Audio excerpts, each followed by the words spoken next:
사도신경을 고백하심으로 새물결 교회 가정예배를 살아계신 하나님께 드리겠습니다. 나는 전능하신 아버지 하나님 천재 창조주를 믿습니다. 나는 그의 유일하신 아들 우리 주 예수 그리스도를 믿습니다. 그는 성령으로 잉태되어 동정녀 마리아에게서 나시고 본디오 빌라도에게 고난을 받아 십자가에 못 박혀 죽으시고 장사된 지 사흘 만에 죽은 자 가운데서 다시 살아나셨으며 하늘에 오르시어 전능하신 아버지 하나님 우편에 앉아 계시다가 거기로부터 살아있는 자와 죽은 자를 심판하러 오십니다. 나는 성령을 믿으며 거룩한 공교회와 성도의 교제와 죄를 용서받는 것과 몸의 부활과 영생을 믿습니다. 아멘. 찬송가 91장 슬픈 마음에 있는 사람을 찬양합니다.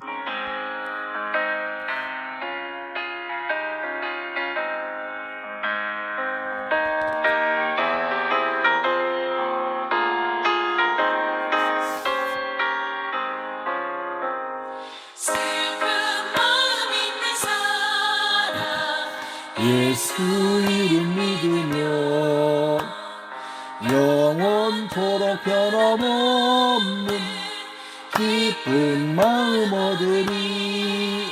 예수의 이름은 세상의 소망이요, 예수의 이름은 천국의 기쁨. 아멘. 욕하신 주의 이름 너의 방패 삼아라. 환난 시험 당할 때에 주께 기도드리라. 예수의 이름은 세상의 소망이요, 예수의 이름은 천국의 기쁨이세. 아멘.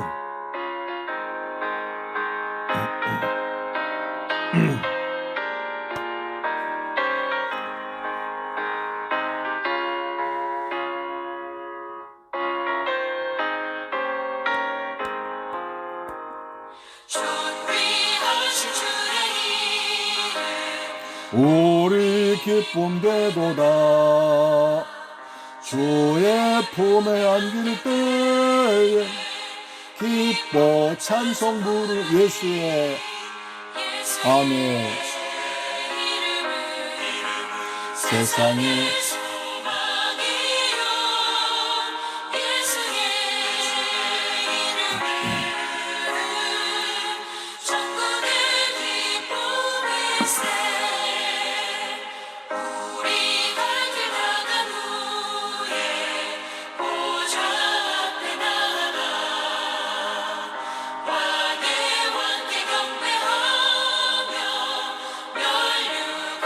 아멘. 예수의 이름은 세상의 소망이요, 예수의 이름은 천국의 기쁨이세. 할렐루야. 아멘.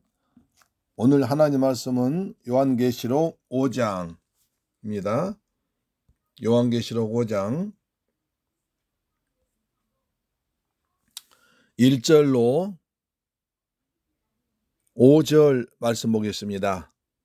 요한계시록 5장 1절로 5절 말씀은 신약성경 403페이지에 기록되어 있습니다.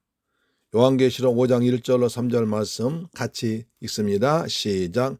내가 보매 보좌에 앉으신 이의 오른손에 두루마리가 있으니 안팎으로 썩고 7인으로 봉하였더라. 또 보매 힘있는 천사가 큰 음성으로 외치기를 누가 그 두루마리를 펴며 그 인을 떼기에 합당하더냐 하나. 하늘 위에나 땅 위에나 땅 아래에 능히 그 두루마리를 펴거나 보거나 할 자가 없더라.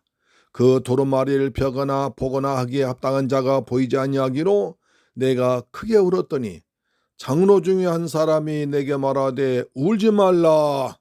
유대 지파의 사자 다윗의 뿌리가 이겼으니 그 두루마리에 그 7인을 떼시리라 하더라. 할렐루야. 아멘. 사랑하는 새물결 가족 여러분, 그리고 이 방송을 듣는 여러분, 그동안 21일간 다니엘 기도회 때문에 가정예배를 다니엘 기도회로 대체했습니다. 오늘부터 이제 매일매일 가정예배를 보내드리겠습니다. 함께 가정예배를 드림으로써 아브라함의 복과 하나님 은혜가 여러분 가정에 풍성하게 임하길 주님의 이름으로 축복합니다. 아멘. 2020년 다니엘 기도에서 간증한 분들 공통적인 말씀이 있습니다. 공통적인 내용은 첫째로 어떤 환경 가운데서도 하나님의 말씀을 읽었더라. 하나님의 말씀 붙들고 승리했습니다. 그래서 김상순 권사님은 성경 200동 이상 하셨다고 했습니다. 굉장히 많이 읽으셨죠. 그래도 하나님께서 모든 것이 풍족하게, 절대로 남한테 사정하지 않고 외상을 지지 않고 돈 빌리지 않고 돈 없다고 뭐 말하지 않고도 하나님께서 아주 큰 일을 풍성히 하도록 채워줬다는 것입니다. 우리 하나님 말씀은 하나님이신데 하나님과 늘 가까이 하면 부여하신 하나님께서 전제의 모든 걸 지금도 말씀으로 잡고 다스린 하나님께서 우리 삶에 풍성하게 채워줄 줄로 믿습니다. 두 번째, 가정예배였습니다. 가정하셨다는 박연되었던 선교사님도 그렇게 어렵고 사역에 맡길 때 하루에 3번씩 가정예배 드렸습니다. 또 그 뒤에 그 다음날 간증하신 자매님도 정말 어렵고 자폐아를 둔 그런 어려운 가정에서 자녀들과 지내면서 항상 하나님 말씀 듣고 가정예배 드렸더니 하나님께서 그 자폐아를 치료하셨다는 놀라운 간증을 했습니다. 우리 하루에 20분 때는 15분 가정예배 드리는 것이 별거 아닌 것 같지만 그러나 그것이 쌓여서 하나님과 가까이 하고 기도가 쌓이고 말씀이 쌓이고 하나님 은혜가 임하면 하나님께서 놀라운 일을 여러분에게도 반드시 베풀어 줄 줄 믿습니다. 아니 그것보다도 어떤 열매보다도 어떤 귀한 간증보다도 하나님과 가까워지고 하나님과 친해지고 하나님을 사랑하는 그 마음을 하나님께서 아주 귀하게 보실 줄로 믿습니다. 잠언서 8장 17절은 말이죠. 나를 사랑한 자들이 나의 사랑을 입으며 나를 간절히 찾는 나를 만날 것이니라 그랬습니다. 그래서 하나님 사랑은 교회 사랑이요 말씀 사랑입니다. 하나님을 사랑하고 교회 사랑하는 사람은 예배를 잘 드립니다. 그래서 사랑하는 가정 여러분, 예배를 잘 드린, 그중에 특히 가정 예배를 매일매일 잘 드린 사람이 주일날 교회 와서 또 강단에 선포된 말씀을 통해서 하나님의 말씀 받고 은혜를 받을 줄로 믿습니다. 아멘. 오늘은 요한계시록 5장 1절 5절 말씀됩니다. 요한계시록 5장은 아주 굉장히 중요한 장이죠. 우리 요한계시록 4장과 5장은 짝을 이루고 있습니다. 그래서 우리가 4장에도 하나님의 보좌가 나왔습니다. 자, 보좌. 옛날에 황제, 그러니까 로마나 중국이나 큰 나라 황제가 앉아있는 그 의자를 보좌라고 그랬습니다. 조그만 나라들이 앉은 임금이 앉았던 의자를 보좌가 아니라 적어도 전 세계를 많은 지방 다스리는 많은 왕을 다스리는 그런 황제가 앉았던 자리를 보좌라고 했습니다. 근데 오늘 본문에 보니까 하늘에 보좌가 있습니다. 그렇죠. 사도 요한이 보니까 사도 요한의 성령 감동돼서 하늘을 바라보니까 내가 봄에 보좌에 앉으신 이의 오른손이라고 했습니다. 그러니까 하늘 보좌에 하나님께서 앉아있는 그 모습을, 영광스러운 그 모습을 본 겁니다. 지난번에 말한 바와 같이 보좌란 어떤 뜻이었습니까? 세상을 통치하고 다스리고 그 다음에 세상을 심판하고, 그 다음에 세상의 모든 영광은 홀로 받는 사람, 그것이 보좌에 앉은 사람입니다. 그 당시는 로마 황제가 그런 짓을 했습니다. 로마 도미티안 황제가, 아니 그 이전의 로마 황제들이 모든 영광을 자기가 다 받았고, 세상을 모든 나라를 통치했고, 그 다음에 내가 하나님이다, 내가 하나님이다고까지 했습니다. 그래서 내가 주다, 큐리오스다, 내가 하나님이다 그랬었는데, 이 그리스도인들, 소수의 예수 믿는 사람들이 하나님이 따로 계시다, 여호와가 하나님이고 예수님이 하나님이다 이렇게 말하니까 로마 황제의 정면으로 도전하는 것이 됐습니다. 그래서 주 하나님이란 말을 예수 그리스도인들이 썼기 때문에, 그것 때문에 그들은 그렇게 핍박당했다고 제가 몇 번이나 말씀드렸습니다. 여기도 세상에는 도미티안이 황제가 있지만, 그러나 그것이 전부가 아니라, 도미티안은 사람이기 때문에 얼마 살다가 병들고 늙고 죽지만 하늘에 영원한 보좌가 있다, 영원한 보좌 위에 세상을 통치하시고 심판하시고 모든 영광 받으신 분이 하나님 계시다, 이것을 말한 것입니다. 사도 요한은 복음을 전하다가 반모섬에 갇혔지만 성령의 감동에서 주의 날에 이 영광스러운 하늘의 보좌를 바라본 것이다. 우리가 세상을 살다가 어려울 때 눈을 들어 하늘을 바라보고, 하늘에서 우리를 통치하시는, 우리를 바라보시는 하나님 얼굴, 하나님을 바라보는 여러분 되기를 주의 이름으로 축복합니다. 아멘. 당시 세상의 중심으로 여겨진 로마 황제의 보좌가 아니라 하나님의 역사와 운명의 주인이심을 나타내는 보좌를, 하늘의 보좌를 요한이 본 것입니다. 이 보좌를 중심으로 네 생물이 있었는데, 그 생물은 하나님의 존귀와 전능하심과 그리고 역사 속에 실제로 개입하시는 하나님의 역동적 세계 경영을 보여줬습니다. 그러나 지난 시간에 내 하늘의 네 생물과 바퀴를 봤습니다. 바퀴는 뭡니까? 세상을 돌리는 힘이 로마 황제가 아니라 하나님이란 겁니다. 우리는 흔히 역사의 수레바퀴가 돌았다 그런 말 아니나요? 그러니까 세상의 역사의 수레바퀴는 눈으로 볼 때는, 환경으로 볼 때는 로마 황제가 돌리지만, 그게 아니라 하늘에 계신 하나님께서 세상은 역사바퀴를 돌리고 있다, 세상을 운행하시고 다스리고 있다는 것을 보여준 것입니다. 할렐루야, 아멘.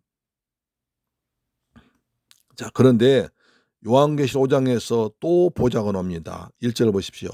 내가 봄에 보좌에 앉으신 이의 오른손에 두루마리가 있으니 안팎으로 쌓고 7 인으로 봉하였더라. 요한이 바라보니까 하늘에 하나님의 보좌가 있는데, 거기에 그분의 하늘에 앉아 계신 분의 오른손에 두루마리 책을 가지고 있다는 거예요. 그런데 안팎으로 쌓고 굳게 봉해졌다는 겁니다. 저 책이 뭔가, 두루마리 책을 말하는데 저 책이 뭔가 아주 균형한 책 같은데 안팎으로 쌓여 있으니까, 봉해져 있으니까 알 수가 없는 거예요. 그래, 궁금하지 않습니까? 그래서 우리가 생각해 볼 때, 자, 오른손에 들렸다는 생각합니다. 오른손, 하나님도 왼손, 오른손이 있을까요? 우리가 요한계시록 생각하면 항상 이것을 명심해야 됩니다. 요한계시록 묵시문학이다. 묵시문학은 우리가 잘 이해할 수 있도록, 그 당시 이스라엘 사람들은 잘 이해할 수 있도록, 그러나 로마 사람이나 이방인은 이해하지 못하도록 그렇게 그림 언어를 쓴 것이 묵시문학입니다. 이것도 문학입니다.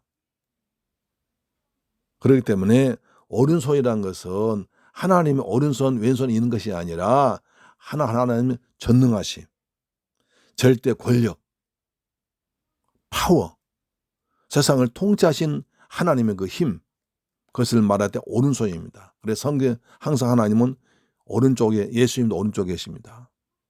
우리가 사도신경 말합니다. 하나님 보좌 우편에 계셨다, 이렇게 말씀하지 않습니까? 그래서 권능 있고 권세 있고 세상을 다스리신 하나님의 권세를 말할 때 오른손을 표현합니다. 강력한 힘을 말하죠. 그래서 보좌에 앉으신 하나님이 절대적인 주권으로 두루마리 하나를 붙잡고 있으자는 일종의 신인 동형론, 문학적인 표현입니다. 두루마리는 하나님의 말씀 말하죠. 책인 하나님 말씀이죠. 근데 그겁니까? 인류의 모든 죄인을 구원하시고 구속하시는 하나님의 구속사, 인간을 심판하시고 구원하신 하나님 구속사가 적힌 그런 아주 보배로운 책인 것입니다.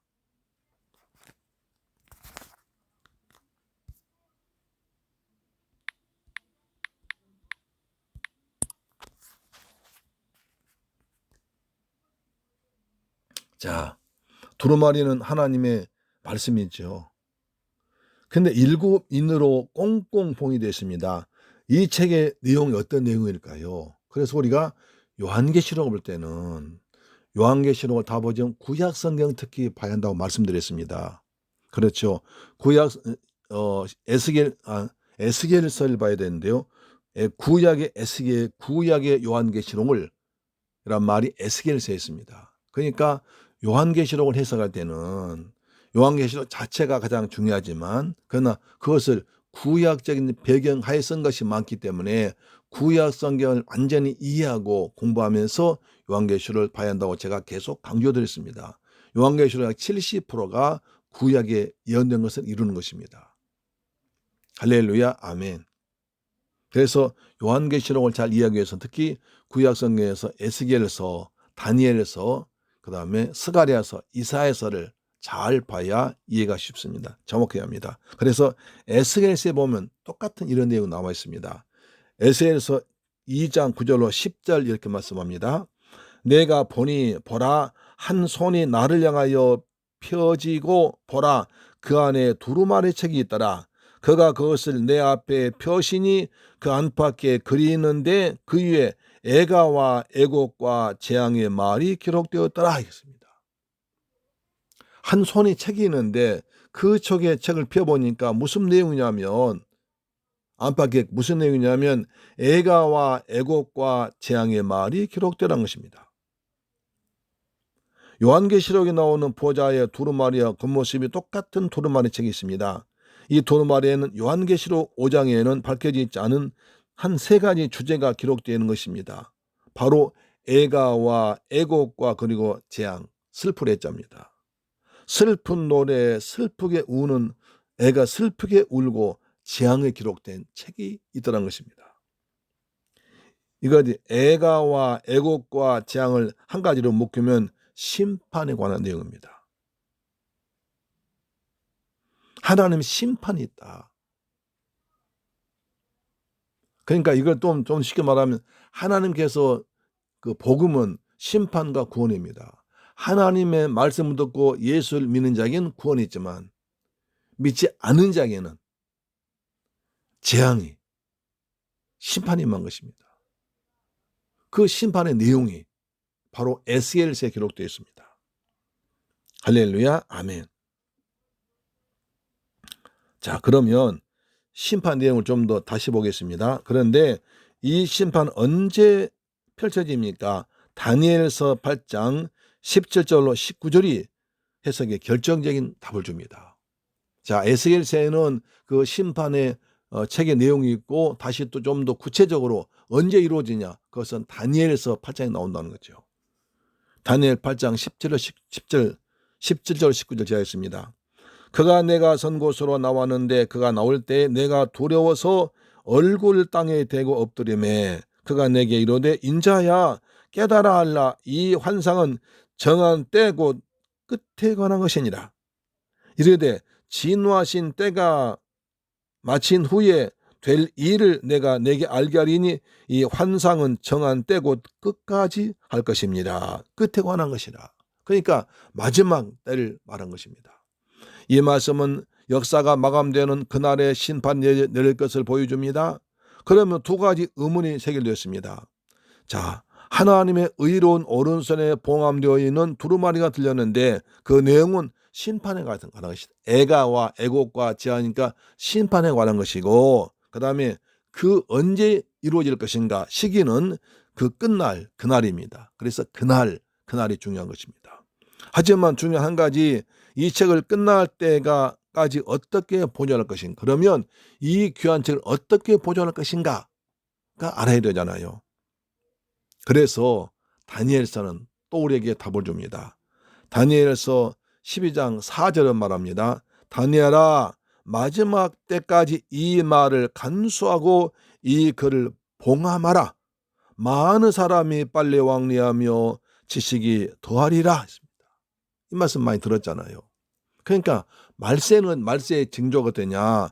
많은 사람이 빨리빨리 왕래하며 지식이 많아질 것이다. 마지막 때라는 말은 역사 끝나는 종말의 시간, 두루마리 책의 내용이 실제로 이루어지는 순간을 말합니다. 그런데 두루마리를 끝날까지 간수하고 봉함하라는 것입니다. 우리는 봉함이라면 용기에 무엇을 담고 뚜껑을 닫은 후에 그것도 모자라서 테이프로 반창고로 붙이고 또다시 보자기에 싸서 묶는 관계를 생각합니다. 그럴 수 있습니다. 그러나 여기서 본문이 말한 봉함 그런 뜻이 아닙니다. 그런 뜻이 아니라 세상의 악한 자들로부터 말씀을 지키라는 뜻입니다.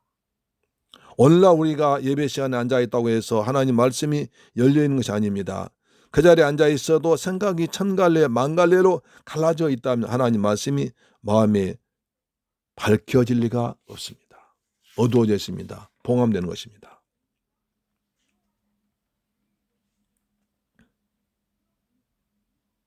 그래서 다니엘서 말합니다. 다니엘 12장 9절에 자, 여기서 다시 좀 들어보겠습니다.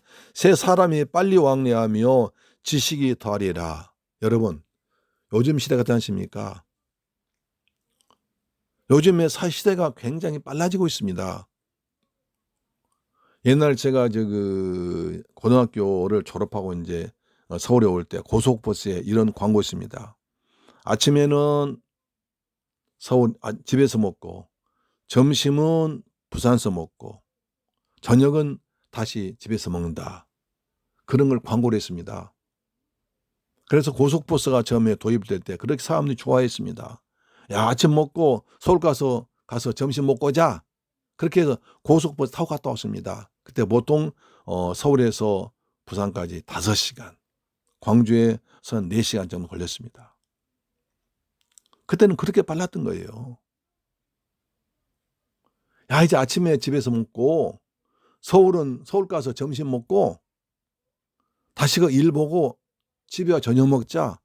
사람들 그랬습니다. 그 정도로 아주 속도 빠른 버스가 고속버스 사람들이 일부러 타보고 서울 와보고 그랬습니다. 그래서 서울 남대문 보고 다시 가기도 했습니다.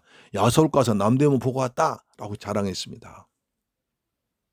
그게 빨라진 거예요. 앞으로 시대가 더 빨라지면 아침 한국에서 점심 먹고 뉴욕 가서 아침에 한국에서 먹고 뉴욕 가서 점심 먹고 다시 돌아와서 저녁 먹을 그런 날이 올 것입니다. 점점 빨라지고 있잖아요. 그 다음에 지식이 많아집니다. 요즘에 지식의 홍수 시대입니다. 얼마나 지식이 많이 빨라지는지 아주 놀랄 정도입니다. 그래서 요즘에 부자들은요, 정보와 지식을 갖고 있습니다. 요즘에 속도와 정보가 재산입니다. 아무리 좋은 걸 가지고 있어 속도가 늦어지면 쓸모없습니다. 그래서 좀 더 빨리, 좀 더 많이 새로운 걸로 해서 그 시대에 돌아가고 있습니다. 그러다 보니까 사람들이 무지하게 피곤합니다. 굉장히 피곤하고 바빠집니다. 그러다 보니까 마음에 여유가 없습니다. 교회에 와서 예배 시간에 성전에 앉아 있어도 마음은 뉴욕 갔다, 프랑스 갔다가, 파리 갔다, 일본 갔다가, 베이징 갔다가 온갖 것에 다 갑니다. 집중할 수 없습니다. 깊이 말씀 묵상할 수 없습니다.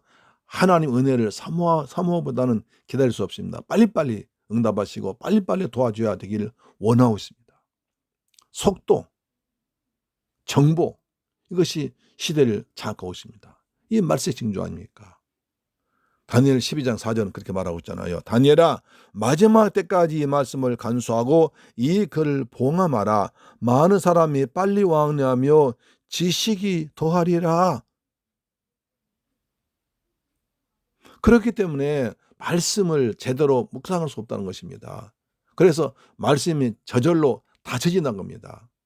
말씀이 열리지 않는다는 것입니다.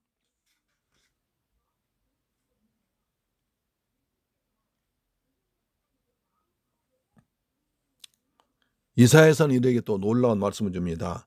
이사야서 29장 11절 13절 이렇게 말합니다. 그러므로 모든 계시가 너희에게는 봉한 책의 말처럼 되었으니 그것을 글 아는 자에게 주며 이르기를 그대에게 청하노니 이를 읽으라 하면 그가 대답하기를 그것이 봉해졌으니 나는 못 읽겠노라 할 것이요 또 그 책을 글 모르는 자에게 주며 이르기를 그대에게 정하노니 이 일을 읽으라 하면 그가 대답하기를 나는 글을 모른다 할 것이니라. 주께서 이르시되 이 백성이 입으로 나를 가까이하며 입술로 나를 공경하나 그들의 마음은 내게서 멀리 떠나나니 그들이 나를 경외함은 사람의 계명으로 가르침을 받았을 뿐이니라. 하나님은 한탄한 것입니다. 글을 아는 자에게 책을 주니까 나는 이것이 봉해졌으니 나는 못 읽겠다. 글씨 모르는 사람에게 책을 주니까 나는 글씨를 모른다. 그러니까 글씨를 아는 사람도 책을 읽지 않고 글씨 모르는 사람도 책을 읽지 않습니다. 글씨를 아는 사람은 글씨는 읽긴 읽어도 무슨 뜻인지 모르기 때문에 읽지 못하겠다. 글씨 모르는 사람 나는 글씨를 몰라서 모르겠다. 그러니까 무시한 사람이나 요식한 사람이나 바빠서 분주해서 세상 것에 취해서 성경 읽지 않는다는 거예요. 마음이 하나님을 떠났다는 거예요. 말씀하자면 이 백성이 입으로 나를 가까이 하며 입술로 나를 공경하나 그들의 마음은 내게서 멀리 떠나나니. 마음이 멀리 떠나니까, 마음이 하나님을 떠나니까 성경책을 봐도 무슨 내용인지 글자는 알지만 그 뜻을 모르고 어느 사람은 글씨 자체를 모르고 하기 때문에 모두가 다 성경을 모르고 성경 가까이 하지 않는다는 겁니다. 이게 말세의 징조라는 거예요.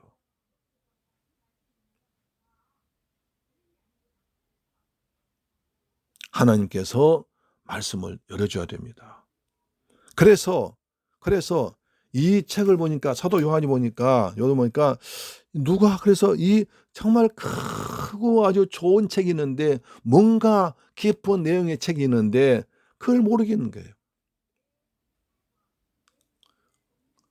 2절 보니까 힘 있는 천사가 큰 소리를 칩니다. 누가 그 두루마리를 베며 그인을 떼기 합당하냐? 누가 대체 이 귀한 책을 떼어서 우리한테 알려줄 것이냐? 누가 합당한 사람이냐? 누가 이 보좌에 앉으신 이의 오른손에서 책을 받아서 우리한테 그 내용을 말해줄 것이냐?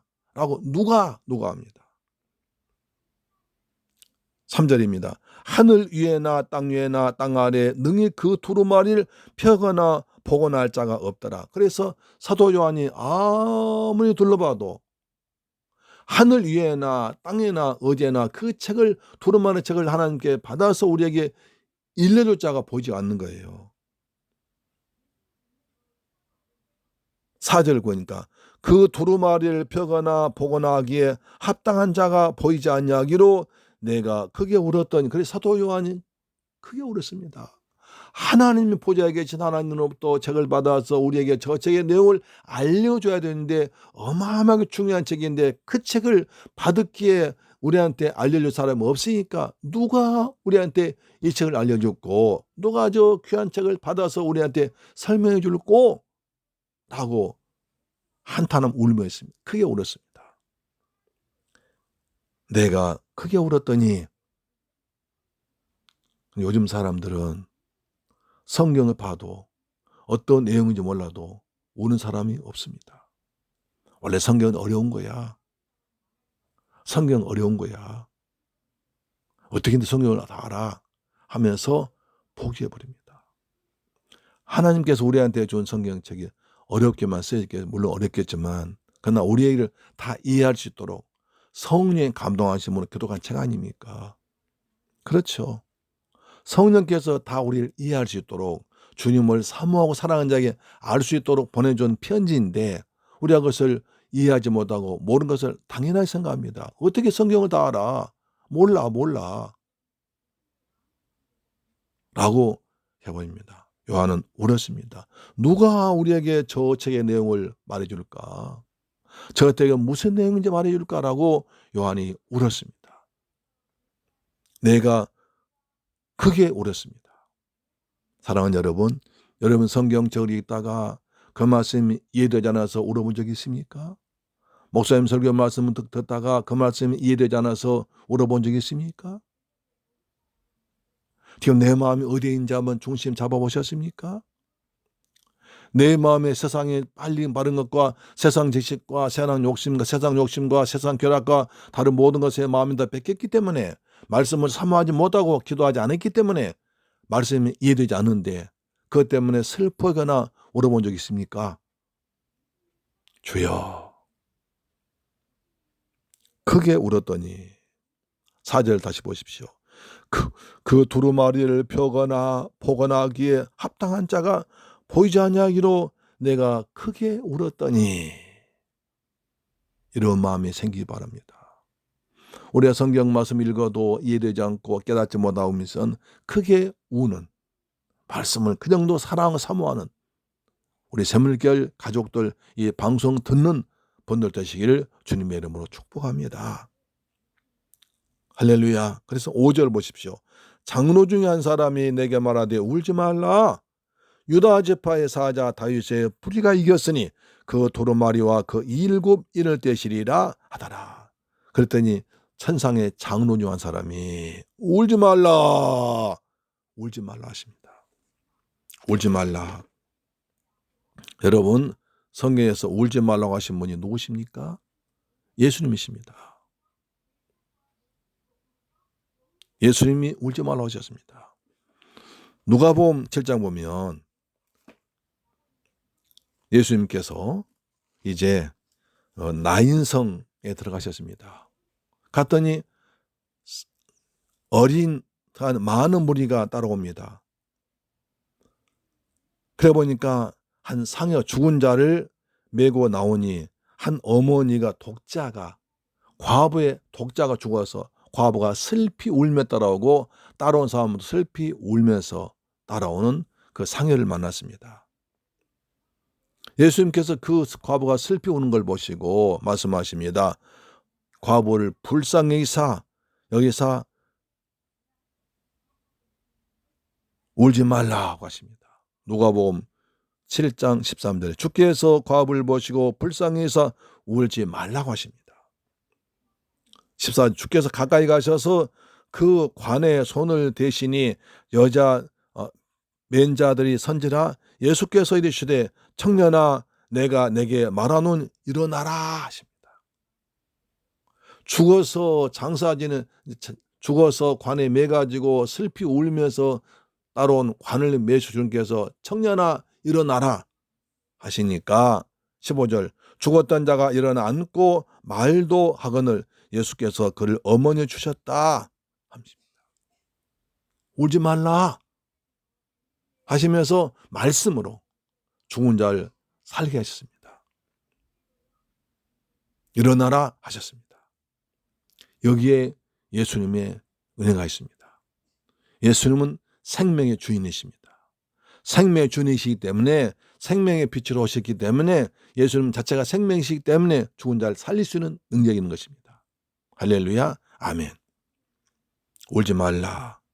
예수님은 또 사랑하는 여자들에게 말씀하십니다. 요한복음 20장 보니까 예수님께서 십자가 달려 돌아가시고 부활하셨습니다. 부활하신 날 그날 이제 마리아와 여성들이 무덤에 가보니까 예수님의 시체가 보이지 않는 거예요. 그래서 누가 도둑이 훔쳐간 줄 알고 울고 있었어요. 무덤가에서 울고 있었습니다. 제자들은 그때 왔다 그 예수님 없는 걸 보고 밖으로 다시 나가버렸습니다. 집에 가버렸습니다. 그때 20장 11절 보니까 마리아는 무덤 밖에서 서서 울고 있더니 슬피 울면서 무덤 안을 들여다보고 있습니다. 예수님 슬피 울고 있습니다. 신혼집은 천사가 나타나서 말합니다. 어찌하여 우느냐? 라고 말씀하고 좀 있다 보니까 15절 보니까 20장 15절 보니까 예수께서 이르시되 여자여 어찌하여 울며 누굴 찾느냐 하셨습니다. 예수님 울고 있는 여자를 찾아오셔서 과부의 울음을 멈추게 하셨고 무덤까지 찾아와서 예수님 때문에 울고 있는 마리아를 눈물 그치게 하시고 기쁨을 주셨습니다. 우리가 슬픔에 당하면 울고 있는 사람을 위로할 수 있습니다. 그 사람의 근본적인 문제를 해결해 줄 수는 없습니다. 그러나 예수님은 우리 인생의 근본 문제를 슬피 울고 있는 인생 근본 문제를 해결할 수 있는 분인 줄로 믿으시기를 주의 이름으로 축복합니다. 요한계시록 21장 4절 보니까 우리 예수께서 말씀하십니다. 모든 눈에서 눈물 닦으시며 우리가 주님 때문에 흘렸던 세상적인 눈물을 세상의 삶에서 주님 때문에 고통당하며 흘렸던 그 눈물 주님이 다 닦아 주실 줄로 믿습니다. 아멘. 사랑하는 여러분, 오늘 요한계시록은 아주 중요한 말씀을 주고 있습니다. 하늘 보좌 위에서 두루마리 책이 보였을 때 그것을 보고 누가 저 책을 주님께로부터 하나님께 받아서 우리에게 알려줄까? 라고 세상을 둘러봐도 아무도 합당한 적 없길래 울고 있을 때 천사가 말하지요. 장로가 말하지요. 울지 말라 하십니다. 그러면서 이제 예수 그리스도를 설명하십니다. 예수님께서 우리 눈에서 눈물을 제할 줄로 믿습니다. 자, 그렇죠? 계시록 5장 5절이죠. 장로 중 한 사람이 내게 말하되 울지 말라. 유다 지파의 사자 다윗의 뿌리가 이겼으니 그 두루마리와 그 7인을 떼시리라 하십니다. 이 말씀은 내일 보기를 원합니다. 오늘 주님께서 우리에게 말씀하십니다. 울지 말라 하십니다. 여러분 뭐 때문에 우십니까? 주께서 우리에게 말씀하십니다. 사랑하는 자들아 울지 말라고 하십니다. 내가 너와 함께 한다고 말씀하십니다. 누가 두루마리를 뗄 것인가? 합당한 자가 예수 그리스도십니다. 예수님께서는 하늘 보좌 위에 계시면서 하나님과 함께 세상을 지금도 다스리고 통치하십니다. 우리는 보좌에 계신 하나님을 바라보고 내 안에 성령 계신 주님 믿고 날마다 믿음으로 살기를 주님의 이름으로 축원합니다. 세상 때문에 눈물지 않고 주님 때문에 흘린 눈물이 귀한 눈물인 줄로 믿습니다. 성령께서 우리의 그런 은혜를 주실 줄로 믿습니다. 아멘. 기도합니다. 좋으신 아버지 감사합니다. 사랑의 주님 감사합니다. 우리의 눈을 열어서 주님의 은혜를 주님을 보좌를 바라보게 하시고 우리가 분주한 마음을 접고 날마다 깊이 주님과 묵상하는 주의 말씀 묵상하며 주님의 사랑에 감사하며 권의 감격 유지하면서 살아가는 복된 성조가 되게 하여 주옵소서. 세상 분주는 빠르게 변하고 빨리 왕래하고 지식이 많아집니다. 우리는 하나님을 아는 지식이 더 많아지기를 원합니다. 성령님 우리에게 말씀을 사모하는 영을 우리에게 부어주옵소서. 예수님의 이름으로 기도드립니다. 아멘. 주 기도 마쳤습니다. 하늘에 계신 우리 아버지여 이름이 거룩히 여김을 받으시오며 나라의 임하옵시며 뜻이 하늘에서 이룬 것 같이 땅에서도 이루어지이다. 오늘날 우리에게 일용할 양식을 주옵시고 우리가 우리에게 죄 지은 자를 사하여 준 것 같이 우리 죄를 사하여 주옵시고 우리를 시험에 들게 하지 마옵시고 다만 악에서 구하옵소서. 대개 나라와 권세와 영광이 아버지께 영원히 싸움나이다. 아멘. 할렐루야. 사랑하는 여러분, 오늘 요한계시록 5장 말씀 드렸는데 약간 구약 성경 많이 인용해서 어렵죠. 그러나 우리가 그것을 알아야 제대로 알 수 있습니다. 그래서 여러분 제가 말씀드린 대로 에스겔서, 다니엘서를 꼭 한번 말씀드린 에스겔서, 다니엘에서 이사야서를 한번 읽어보시면 더 은혜가 될 줄 믿습니다. 다음에 5장 6절부터 한번 더 읽어주시면 내일 은혜를 더 받을 줄로 믿습니다. 아멘. 우리 한번 기도하십시다. 우리의 나라를 위해서 기도합시다. 지금 코로나가 380명 거의 400명 돼갑니다. 매일매일 300명씩 넘어버리면 첫째 병상이 없을 수가 있습니다. 의사 간호사가 부족합니다. 전국적으로 다 퍼지기 때문에 어디를 잡아야 할지 모릅니다. 그렇기 때문에 우리 개인이 철저하게 방역해야 됩니다.